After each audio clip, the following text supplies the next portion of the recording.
si đó bé lo tăng ly quốc biệt xin đó ngâu dễ dễ kêu kẻ bấm gầy bé lại xia đi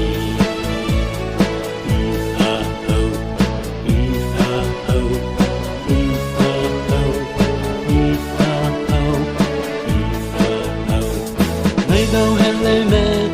bên này lê lông ta có nè ý nè hello bên đi quăng về hàng ở ý cái sáng này sẽ đẹp bên nuôi bị cứ thế ghé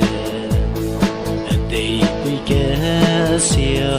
về bụi cũng đẹp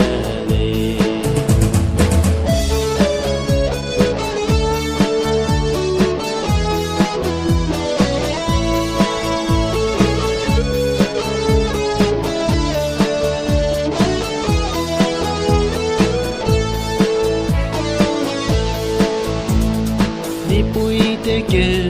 bắc căng mê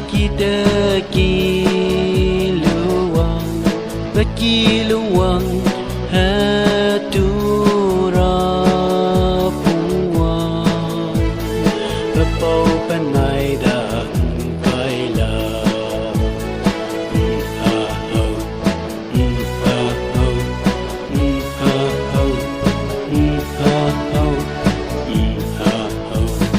nơi đâu heleume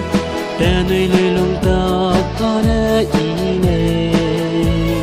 hello bên đi quăng về hàng ở ý cái sáng này sẽ đẹp bên nơi lùng bị cứ thế ghé